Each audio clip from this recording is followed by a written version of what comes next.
নিজ দেশের মুসলিম নাগরিকদের প্রতি এত রাগ ক্ষোভ আর ঘৃণা কিসের? কেন মুসলমানদের অনুপ্রবেশকারী বলছেন? কেন বলছেন মুসলমানদের অনেক বেশি বেশি সন্তান আর তারা ভারতের দলিত বা নিম্নবর্ণ ও উপজাতিদের সব সম্পত্তি কেড়ে নেবে?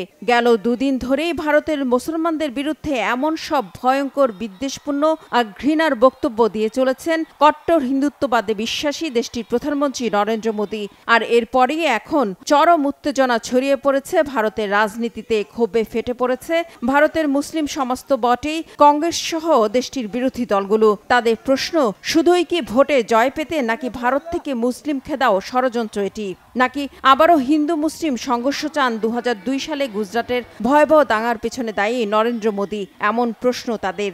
নতুন করে ভারতের পার্লামেন্ট নির্বাচনের প্রায় 1.5 মাস ব্যাপী ভোট নেওয়া শুরুর দুদিনের মাথায় গেল সোম ও মঙ্গলবার দুটি নির্বাচনী জনসভায় মুসলিমদের বিরুদ্ধে ভয়াবহ বিদ্বেষমূলক বক্তব্য দিয়েছেন প্রধানমন্ত্রী নরেন্দ্র মোদী। অভিযোগ করেন বিরোধী দল কংগ্রেস ক্ষমতায় গেলে ভারতের সব ধন সম্পদ মুসলমানদের মাঝে ভাগ বাটোয়ারা করে দিবে।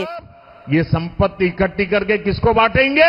जिनके ज्यादा बच्चे हैं उनको बांटेंगे। कांग्रेस যখন ক্ষমতায় ছিল তারা বলেছিল দেশের সম্পদের উপর প্রথম অধিকার মুসলমানদের। তার মানে তারা আবারও ক্ষমতায় এলে জনগণের সম্পদ সংগ্রহ করে মুসলমানদের কাছে বিতরণ করবে। যাদের সন্তান বেশি তাদের কাছে, অনুপ্রবেশকারীদের কাছে তারা সম্পদ ভাগ বাটোয়ারা করে দেবে। আপনি কি মনে করেন আপনার কষ্টার্জিত অর্থ অনুপ্রবেশকারীদের দেওয়া উচিত?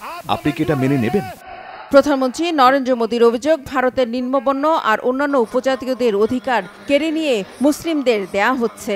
मुस्लिमों का देश के संसाधनों पर पहला हक है, ये मनमोहन जी का बयान है।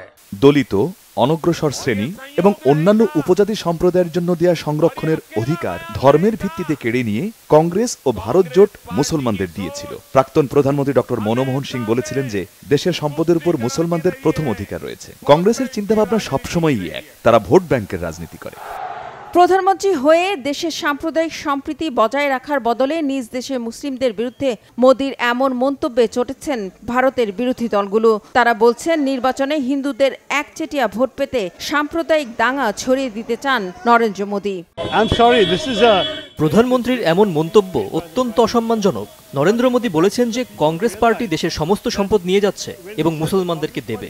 এটি কেবল নগ্নভাবে সাম্প্রদায়িক আঘাতই নয়, সাধারণত কোনো সভ্য নির্বাচন কমিশন কোনো প্রার্থীকে এ জাতীয় কথা বলার অনুমতি দেয় না এবং তাকে সতর্ক করে দেয়।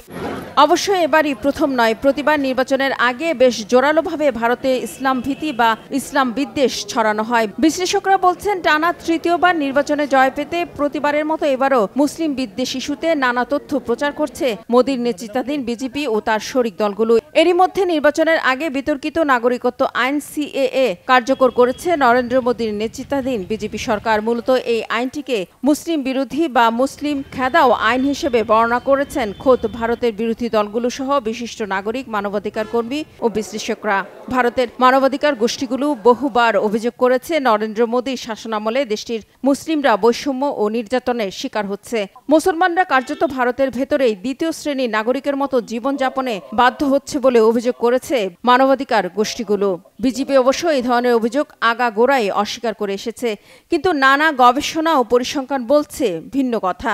গবেষণা বলছে 2014 সালে মোদী সরকার ক্ষমতায় আসার পর থেকে ভারত জুড়ে বেড়েছে ইসলাম বিদ্বেষ, ঘৃণা বা ইসলাম ফোবিয়া। গেল বছর 2023 সালের প্রথম 6 মাসের তুলনায় শেষের 6 মাসে ভারতে ইসলাম বিদ্বেষ 62% বেড়েছে। বিশেষ করে বছরের শেষ 3 মাসে মুসলিমদের বিরুদ্ধে বিদ্বেষমূলক মন্তব্যের বেশিরভাগই ইসরায়েল হামাস সংঘাত ইস্যু নিয়ে। ওয়াশিংটন ভিত্তিক গবেষণা প্রতিষ্ঠান ইন্ডিয়া হেট ল্যাবের এক প্রতিবেদনে বলা হয়েছে 2023 সালে মুসলিমদের লক্ষ্য করে বিভিন্ন মাধ্যমে 668টি ঘৃণ্য বক্তব্য দিয়েছে বিজেপি ও তার সমর্থক দলগুলো। আর এবার নির্বাচনের আগে সিএএ কার্যকর এবং নির্বাচন শুরুর পর মুসলিম বিরোধী এসব বক্তব্য দিয়ে মোদী ও তার দল বিজেপি দেশের রাজনৈতিক পরিস্থিতিকে চরম ঘোলাটে আর সংঘাতময় করে তুলবে কিনা তা নিয়ে আশঙ্কা জানিয়েছেন নিরাপত্তা বিশ্লেষকরা।